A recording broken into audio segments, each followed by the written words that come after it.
That text, as you know, while on the one hand is wonderfully elegant in celebrating the power of God and so on, has been highly controversial. And there's been all kinds of battles that have been fought, and I would say sometimes figuratively, maybe sometimes literally, bloodshed over just exactly how we are to understand the great announcements that we find here in Genesis chapter 1. Part of the reason there's been such controversy is because way back in about the middle of the 1800s, there was the discovery of what became the most famous pagan creation myth that had ever been found in human history. It dates back to ancient Mesopotamia and a group of people that lived there called the Sumerians, and it was called Enuma Elish, based on the first three words of this myth, which translate as when on high. Enuma Elish, when on high. And one of the most interesting features of this creation myth was that it at certain points seemed to strikingly parallel what we find in the biblical text, and at other times it seemed, of course, to depart very much from it. And so that caused all kinds of people to come up with all kinds of explanations as to just how in the world we were supposed to understand Genesis 1 in light of now this newly discovered Enuma Elish. And so to help us think about this, I want to do a little bit of quick thinking. But this, as you recognize, is kind of a line drawing of what's called Mesopotamia. We've got two major rivers coming out of it from the Persian Gulf. The right-hand river is the Tigris, the left hand is the Euphrates, and that defines then a body of real estate that's called Mesopotamia, literally meaning between the rivers. Meso, between, Potamia, the rivers. If you are familiar with that, you know the Persian Gulf, we've had quite a bit of interest in that region for some years more recently. If you go off to the east, you find Iran, modern-day Iran. By the way, Mesopotamia itself would be Iraq today. You go further east, you get to Afghanistan, Pakistan, India, and eventually China. So that's where we are on the map going that direction. Straight up, you'll run into eastern Turkey. From there, you get into the Caucasus Range, east of the Black Sea, and from there into Russia. If you go west, that takes you across the northern tip of the Arabian Peninsula to the Mediterranean. You find Israel, Syria, down to the south, Egypt, up to the north, Turkey, going that way. And then straight south is that vast Arabian Peninsula. So you've all got that in your mind's eye. This, of course, is a map depicting the ancient a region. There were major cities in there. Some of these are mentioned in the Bible, some are not. Sumer is probably the biblical word Shinar, S-H-I-N-A-R, at least many scholars believe so. That's mentioned in Genesis.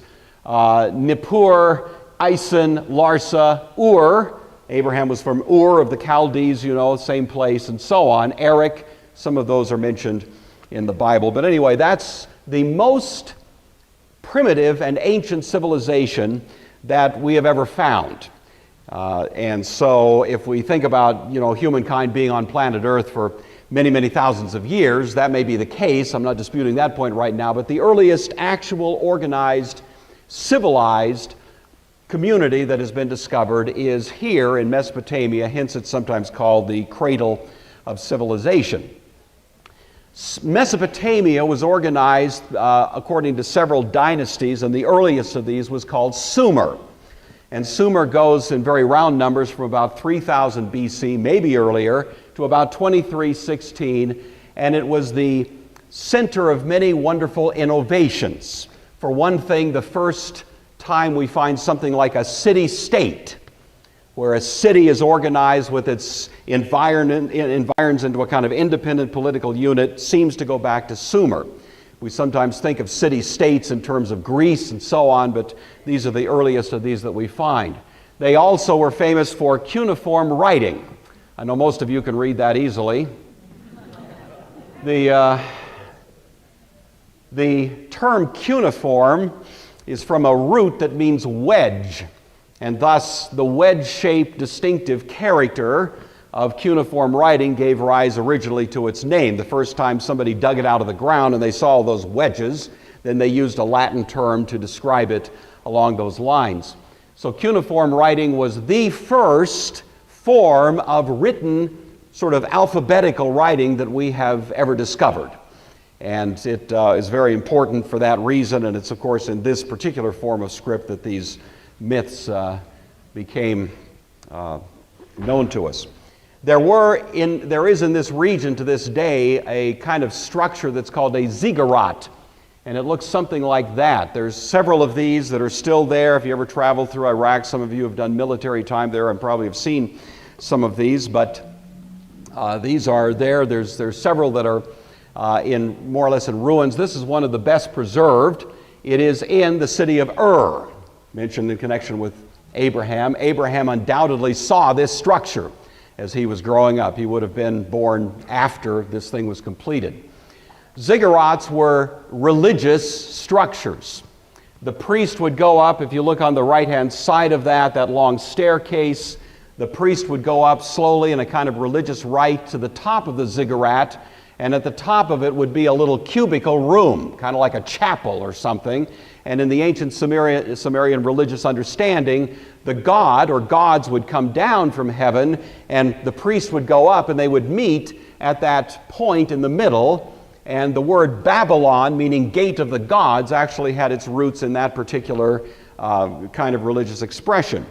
This is probably, almost certainly, behind the story in the Old Testament of the Tower of Babel. It was probably some tower like this, and the ambitions of humankind at that point were to build the biggest, most colossal, ziggurat that had been built to date, and it would outdo all the others, and the whole story of the Tower of Babel flows against the backdrop of that. But those are fairly commonly available even today to find over there. The cosmology of Sumer and of Mesopotamia, and the one that really became more or less the household understanding in the ancient world touched by this religious outlook, even in Egypt and other areas more distant from Mesopotamia, look like this. All of those little wavy lines on the outside of the circle are a great salt sea. It was vast, in fact, virtually endless, unordered, void, dark. It was commonly called the deep. The word was Tiamat, which was also assigned to the name of a deity, a female deity, who stood for the principle of disorder. The Hebrew word Tihom, connected to Tiamat, is viewed generally as essentially the same word, just in a different language, a little adjustment in the pronunciation, but the same word. So the word that we read in the Old Testament text that referring to the deep is the same word. And it was this idea of a great unordered expanse of salt water with no organization, no meaning, just there, you see.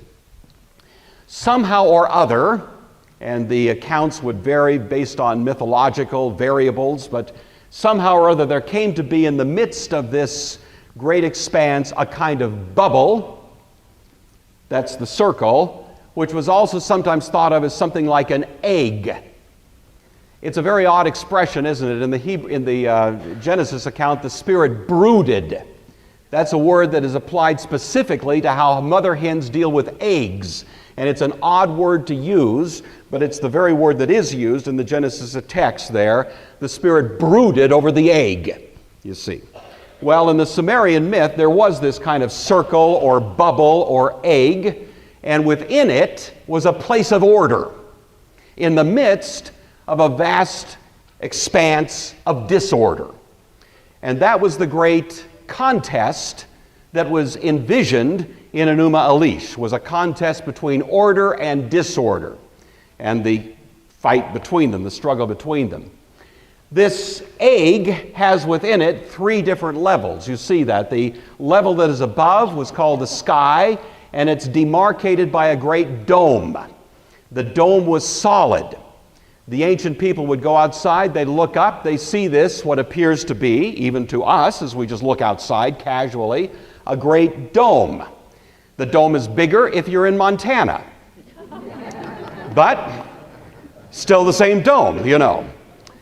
And you look up and you notice the color of the dome is blue. And the ancients thought, that must mean there's water on the other side of it. So there was water above the dome. And they were separated or protected from it by this kind of surface, you see. Under it was a great expanse, the kind of atmosphere. It was within the dome that they believed the heavenly bodies moved, the sun, the moon, the stars, and so on. So the dome is way up there in their minds, not nearly as far as, they didn't have a modern understanding, but all of these things were within the dome, and they were used to measure time, etc. The earth is a flat disk floating in fresh water. And so if you look at the middle tier there, the earth, Key as it's called, was surrounded by a freshwater ocean that was separated from the salt water that's outside. Beneath was the nether world, something like what's called in Hebrew Sheol. It's kind of a dark place to which people descend upon their death. It's a mysterious place. Even in the mythology of the ancient world, there was no clear definition as to what was up, down there, but that seemed to be the place where people went. There was no great joy that was associated with it. It was strictly a place of just the kind of the end of life and a kind of dark place, the nether world. And then below that, of course, you have that kind of underside dome, as it were, inverted, and then once again you're back in the salt sea. So that's the way the Sumerians viewed the universe. That was picked up by the Babylonians. It was picked up by the Assyrians. It was picked up even to some degree with some somewhat considerable adjustments by the Egyptians. And it was the widespread cosmology of the ancient world outside the Hebrew world. We're going to leave that aside for a moment, but that was the way people commonly viewed the universe at that time. The chief deities of Sumer are these. I mention these because some of these are actually mentioned in the Old Testament. On, or Anu, was the god of the sky or the heavens. Enlil was the god that was probably the primary one till he was bumped off by Marduk. And so Marduk is one that is mentioned in the Old Testament in various prophetic writings. He was a Babylonian deity and sort of retrofitted into this Sumerian myth, but he became very important in later mythological expressions. Enki was the god of the sea. Here's a little, caught this guy with my digital camera the other day, so there he is, Enki. Ki was Mother Earth. The whole idea of Earth having a kind of maternal quality goes back as far as human memory runs. And so the idea of Mother Earth going clear back to Ninhursag, this ancient goddess. Yeah, these were the four kind of top deities. Then you have some subordinate deities, one of whom is called Sin or Nana. That's the moon god. If you look up there it is. You see my little thingy? So that little crescent is Sin. That was the moon god. Utu, or Shamash, was the sun god. Inanna, or Ishtar, was the god of love and war. Ishtar is the name Esther. And so Esther in the Old Testament, whose original name was, anybody know what her Hebrew name was? It was, anybody know off the top of your head? It was, now I'm blanking on it. Hadassah, remember that? Hadassah was her Hebrew name, but she was given a name by the Persians, who also had picked up some of these, the name Ishtar or Esther. So there's a little shot of Esther. I'm sure she was better looking than that. The first dynasty was Sumer, and that goes down to about the year 2300. The second dynasty in Mesopotamia was called the Akkadian, after its chief city, Akkad, and the first king of the Akkadian dynasty was a guy by the name of Sargon, or Sargon the Great, and there's a kind of funeral mass that was associated with him. He controlled that much region, so he really did have a very expansive empire at a very early time in human history. Down here, of course, is the Persian Gulf, but it extends way over into Elam, up into parts of Turkey. That whole little crescent is called the Fertile Crescent, and he controlled a fair amount of that. Last week we talked about Sargon in connection with the Assyrians. He's usually called Sargon II. He took his name honoring this first Sargon, who had lived hundreds of years earlier and was the king of this Akkadian dynasty. All right, Enuma Elish was a discovery that was made by a guy named Austin Henry Layard. I mentioned him last week. He was like a British adventurer who lived in the mid-1800s. He was the early version of Indiana Jones, only better and for real, you know. And he was a guy who believed the Bible fundamentally. I don't know what the state of his heart was, but he shared a common conviction that when the Bible was told these historical details, that it was actually understood as a true and reliable account of ancient historical information. And so he believed on that basis that there must be a city of Nineveh somewhere. It had never been found. Many liberal scholars at the time believed that Nineveh was pure myth. It didn't exist. And Austin Henry Layard was determined to go and prove them wrong. And so he went out and had many adventures. His whole story is a kind of a fun, rollicking account all by itself. But in the process, he discovered the site of Nineveh. He had to do a lot of searching, but he finally found it. And he discovered its location, and then as he began to excavate, he found within it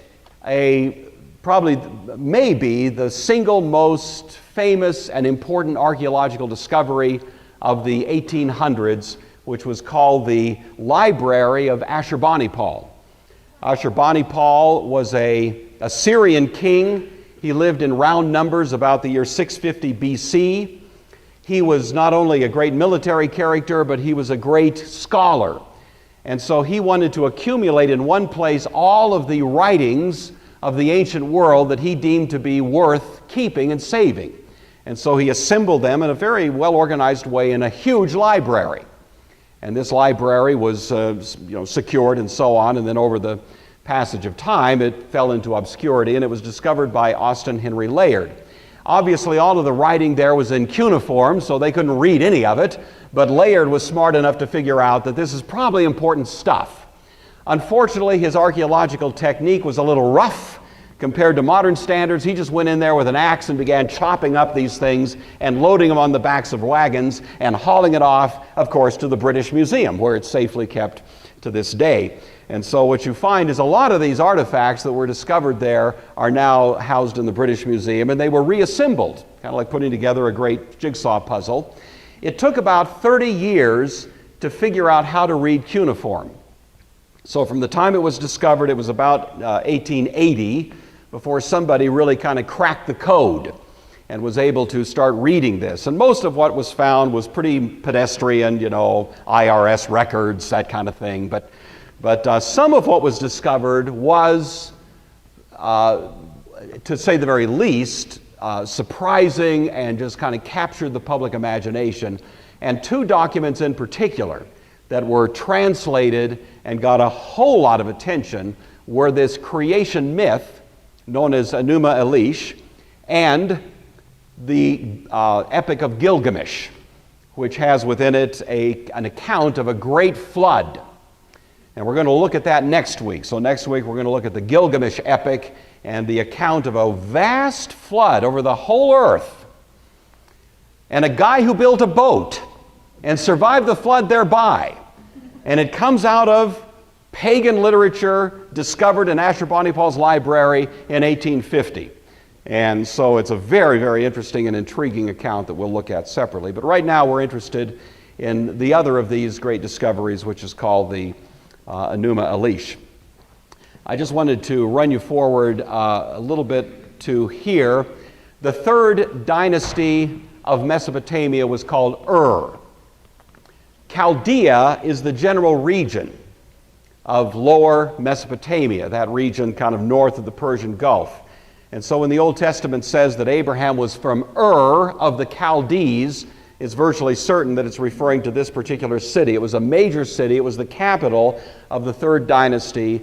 The years here went from about 1221 down to around the year 2000. Abraham was probably born a little bit later, outside of this time frame, maybe about the year 1951. So he was born in the shadow of these great civilizations of Mesopotamia at an intermediate period when there was no great single power dominating the region, but it was still probably the most sophisticated civilization of the world at that time. I'd like to talk a little bit to you just about the content of Enuma Elish. If we had about an hour and you had the patience, we could work through the details of this. I'm just going to say to you in terms of just one descriptive adjective to describe Enuma Elish: bizarre. You know. It has some of the most wild and crazy images and strange details that you could imagine. Some of it is really quite incomprehensible, confusing, but on the whole, you begin to pick up the general drift of the main story of it. So scholars continue to puzzle over the details, and you'll find commentaries written on Enuma Elish, and that sort of thing is certainly out there if you're interested in hunting it down. I don't want to take you through all that because there would be 3 people in class next week if I did. So I'm going to give you the quickest kind of overview of the main kind of thread of the story, and then I want to get back into Genesis chapter 1. Enuma Elish began, by the way, it's in 7 tablets. And those 7 tablets correspond very roughly, I don't want to push this point at all, but very roughly to a kind of 7 days of creation. It is, in fact, in 7, there's not a nice, neat, tidy correlation with the Genesis account, but there's 7 tablets and 7 movements that correlate roughly with the Genesis account. The basic story begins with a great unordered primeval chaos. As I was mentioning earlier, this kind of great expanded salt sea. There were 2 deities associated with that. One was called Apsu, A-P-S-U, and the other was called Tiamat, T-I-A-M-U-T. Tiamat was the one, by the way, I misspelled it, T-I-A-M-A-T, Tiamat, is the one that became the most dominant of these 2. Both of them stand for chaos. Both of them stand for that which disintegrates things, causes things to kind of fall apart. And so the ancient Sumerian view was that there was a kind of contest between that which orders and that which disorders. And Tiamat especially was the goddess of disorder and was always the one who was trying to bring disorder in, you know. That's why all of us who have had kids or grandkids around the house for a week or so, and then they leave, you feel like you've been visited by Tiamat. You know what I'm saying? You just... And so they had that experience too, and they had to attribute it to something, and so that was their mythological understanding. Now, Enuma Elish goes through a rather convoluted story of the evolution of various gods and so on. I'm going to bypass all of that, but simply to say it arrives at a certain point at certain primary gods who become the great champions or heroes of the story. One is Anu, the god of the sky. One is Ea, connected with the earth. Ea, E-A-R-T-H, earth. And another one was Marduk, who was the Babylonian god who comes in and really becomes the great hero of the story. So what you have is a face-off in kind of the climactic moment of the myth between Tiamat on the one hand and Marduk on the other. And Marduk makes a deal with the other gods and says, look, I will go to battle with Tiamat. I will risk my existence in this conflict, but the deal is if I win, then you need to make me the chief deity. And I need to get all of the most honorable titles and so on. So that was a deal. So all the other gods, in a sense, bought off on that. Okay, you're our man. Go in there and do your best. And so Marduk goes to battle against Tiamat, and as the story unfolds, what he does, his strategy, is he defeats her, first of all, by using wind. Ruah, he uses wind. And it's a very strong wind that he blows, and it's so powerful it forces open her mouth, and she cannot shut her mouth because the wind is blowing in. And then he takes his spear and he throws it into her mouth, and it goes down into her gullet, and she is slain. And so he defeats Tiamat, and then he splits her in two, and he takes the upper part of her and pushes it up, and it becomes that dome, you see, keeping out the chaos that's outside, and the lower part of her becomes the earth.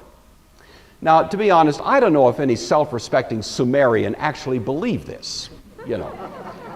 I think the ancient people were smarter than we give them credit for, and many times they knew perfectly well that they were dealing with myth. This is myth. But myth, of course, is story intended to convey a thought or an idea or a philosophy or some understanding of, you know, the way things are, without anyone actually thinking that somehow in some sort of history these things actually happen. But, you know, people differ on that. But anyway, that's the way the story goes.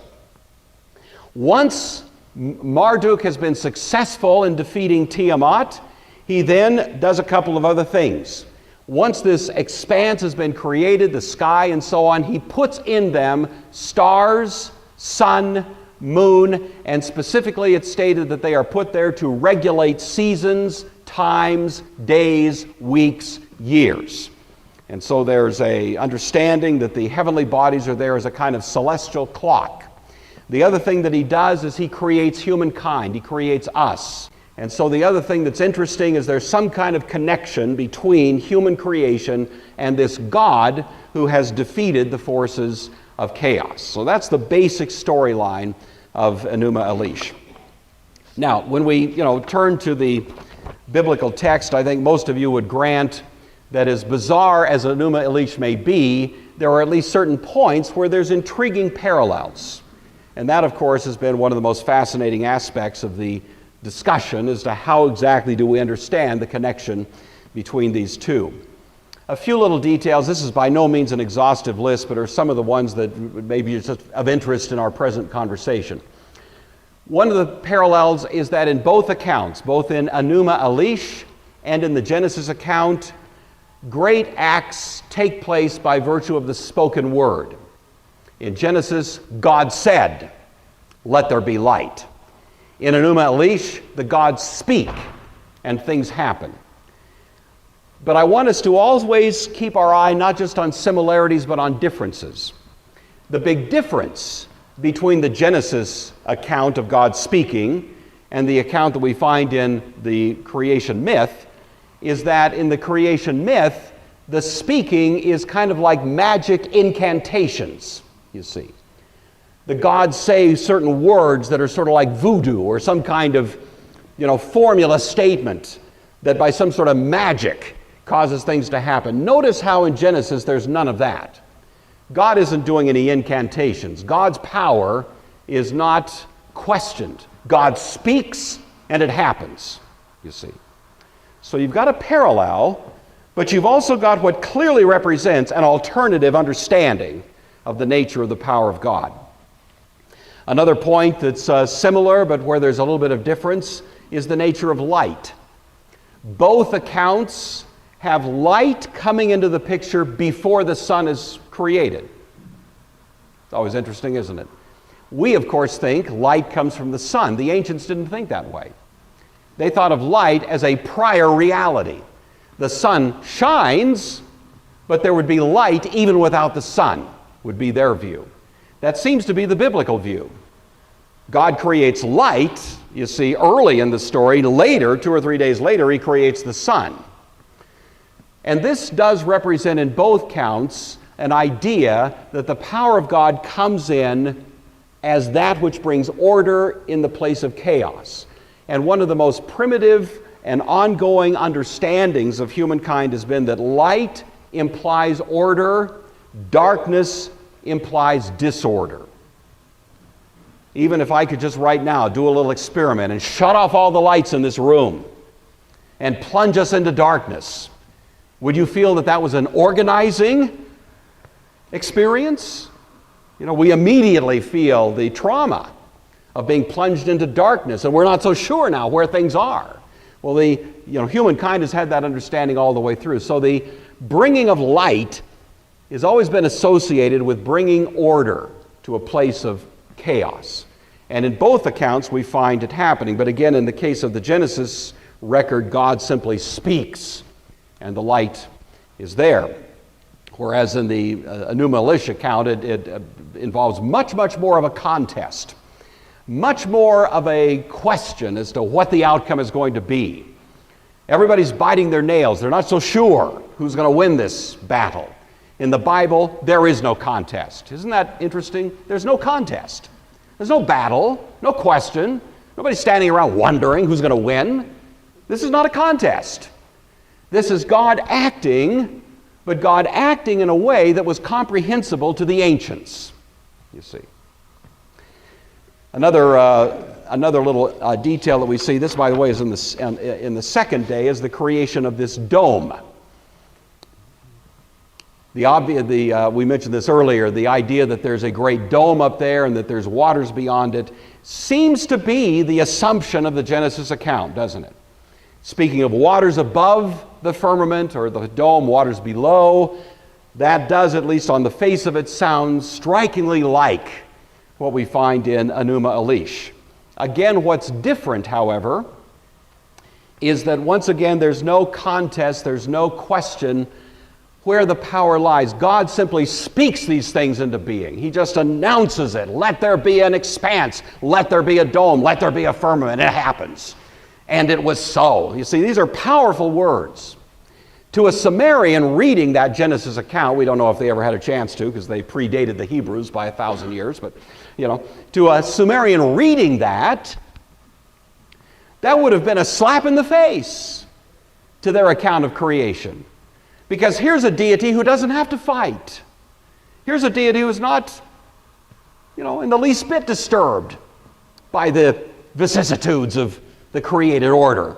He simply speaks, and it was so, you see. And the great power of a statement like that is supposed to say there's a different way of thinking about the creation than this bizarre conflict of all kinds of competing forces that leave us in a great deal of concern and question about what the outcome might turn out to be.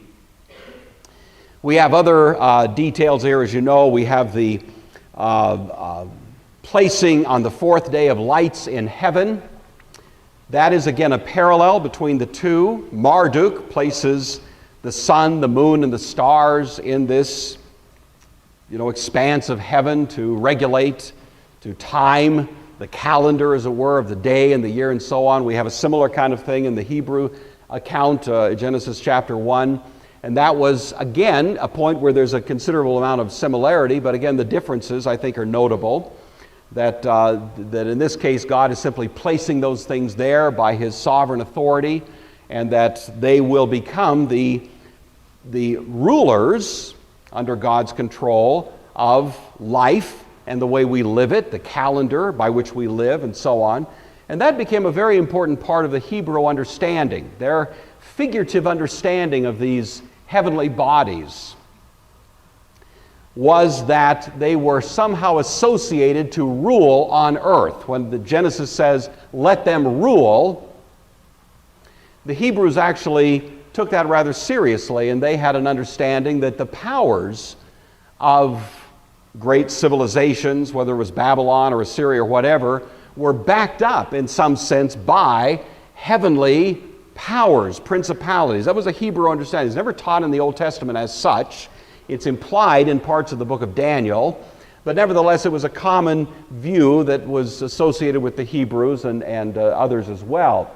That's why when you read in the Old Testament of great political upset, you see, the collapse of a great civilization, oftentimes the figurative description of that will be in terms of the powers of heaven being shaken up. The sun darkened, the moon not giving its light, stars falling from heaven. That kind of language is found in the book of Isaiah, for example, chapters 13 and 14, to describe the collapse of Babylon, a political power. But the figurative way of saying it is to tie it to those celestial bodies that are ruling. The collapse of Babylon would be the collapse of Babylon's stars, if you will. And that kind of figurative language is carried all through the Scriptures. It's why sometimes we in our non-Hebrew tradition don't get it. We read in the Bible, the sun doesn't give its light, and we think, oh, how's that going to happen? You know, we want to immediately interpret it a little bit too woodenly. The stars fell from the sky. Imagine that. Well, the Hebrews didn't take it. They weren't saying the stars are actually going to fall from the sky. It would only take about one of them to do us in, you know. It wasn't that at all. It was that this is describing the great collapse of political power. And this all goes back originally to that sort of Genesis view of the nature of the heavenly bodies and how they functioned in human experience. The fifth day we have the creation of these great sea monsters. Again, in Enuma Elish, they are threatening creatures. In Genesis, they are fully under God's control. But maybe one of the most striking points of similarity and difference comes in the sixth day with the creation of humanity. In the biblical account, we are said to be created in the image of God. There is some, in both cases, connection between humankind that is distinctive with respect to the relationship to God or the gods. In the Enuma Elish account, however, we are created to be slaves. Humankind are created to serve the gods in a kind of slavish fashion. Our lives are conceived of as being hard lives of rigor, in which we are doing all we can to please the gods in a kind of quid pro quo worship. So the ancient Sumerian view was that the gods needed my help, and so I would bring sacrifices. Those would nourish the deity, and in turn the deity would maybe answer my prayer. Quid pro quo, this for that. Deity, I'll do this for you if you'll do that for me. And we have all kinds of reliefs and so on from that time in history in which you see that sort of religious practice being sort of depicted. The Bible knows nothing of quid pro quo worship. That's why the Old Testament says, if I were hungry, I wouldn't tell you. I own the cattle on 1,000 hills.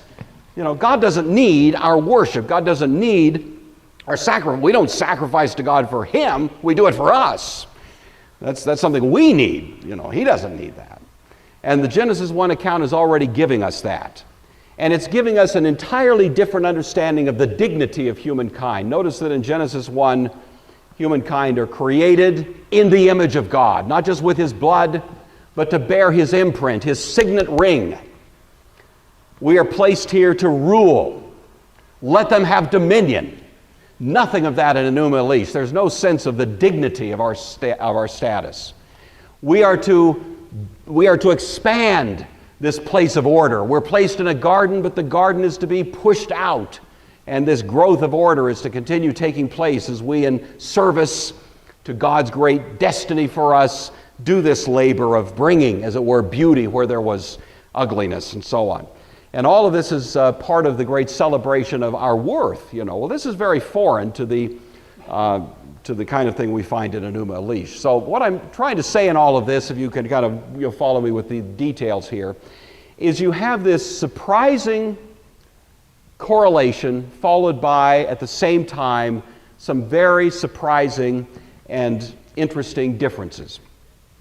Genesis 1 has been subjected to interpretive efforts that go on a whole spectrum of options. So on the one hand, I've read, and probably you have too, those who've taken the view of Genesis 1, this is simply the Hebrews borrowing from Babylonian mythology. It's just warmed over myth, and that's all there is to it, and end of conversation, you know. And that you'll find that in some circles, and to this day, you can pretty commonly find that view out there. Then I have other people on the other side of the spectrum, you know them as well, and they want to make Genesis 1 a scientific explanation of what God did several thousands of years ago, and if you'd been there with a camera, you could have taken pictures of that stuff. You know, there's people out there like that. Maybe in this room, I don't know. But just kind of an insistence. The Bible says it, that's the way it is. If you don't believe that, you don't believe the Bible. End of conversation. I've had that kind of conversation, And when I say I'm not so sure of that, they just call me a liberal.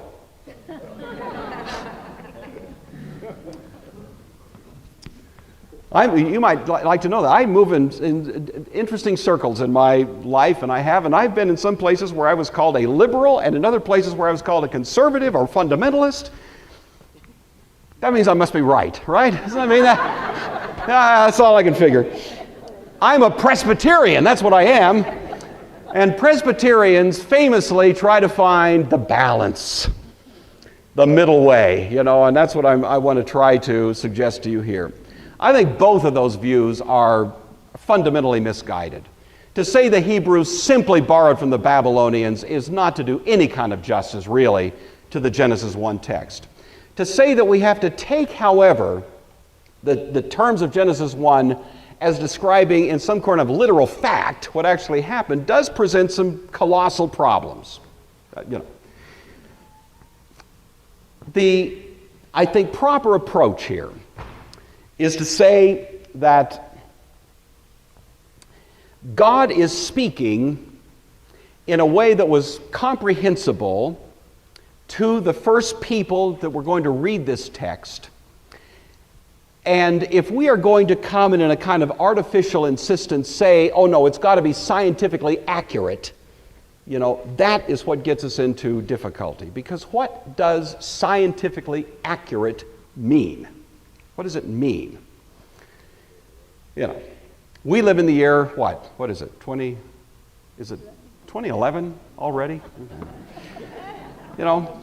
And we have an idea of what scientific accuracy means. We have a certain view of the world and so on. You realize if we went back 500 years, current up-to-date scientific accuracy would look very different, wouldn't it? And if we went back 1,000 years, current up-to-date accepted scientific accuracy would look very different. And if we went back 1,500 years, it would look different yet. So we've got times in history when flat Earth was scientific accuracy. We have times in history when Newtonian physics was scientific accuracy. We live in a time when Einsteinian physics is, but who knows? In 500 years, maybe some new genius will come and give us a new vision of scientific accuracy. And you realize if the Bible spoke in what was contemporary scientific accuracy for us today, it would, by the majority of people who've looked at this, been viewed as wrong because it wasn't scientific by their standards. Why would God strap himself to that? My own conviction is if God did speak to us with scientific accuracy, none of us would get it. John Calvin says, God lisps to us in his word. Now, lisp, he means, that was kind of the term that was used in his day for baby talk. God comes to us in this remarkable book, so profound, you can spend a lifetime, multiple lifetimes, examining it, and Calvin says what God is doing is speaking to us here in baby talk. If God actually spoke to us with the wisdom he has, it would so transcend our understanding, it would be utterly incomprehensible to us. So as you, as a grandparent, speak to a 2-year-old in very limited, tiny words, vocabulary that hopefully is comprehensible to that child because you love that child, so God gets down on his hands and knees and speaks to us in tiny little syllables that we can understand because he loves us. And why should we be offended if God has decided in the original formulation of this text to take the world as it sort of casually appears and then explain that behind all of that is a great sovereign God who was in no contest with anybody, who simply spoke these things into being. He did the things that were apparent to the human eye in such a way that there could be no question that he is the God of gods, Lord of lords, and that we are bound to worship him. And if we get lost in the deep weeds of, is this scientifically accurate? We have utterly missed the point. The point is that God is God. He did it. And he did it by methods that we probably certainly don't get yet. But that he did it. And that can be a foundation for worship, it seems to me, is a perfectly legitimate meaning to draw out of this remarkable Genesis 1 text. So if that makes me a liberal, so be it. That makes me a fundamentalist, who cares? What I care about is the Word of God, this great truth communicated, and the Lord Jesus Christ, who is declared to be the one in whom all things consist. And so, if that's what we get out of this text, then I think we got the right answer.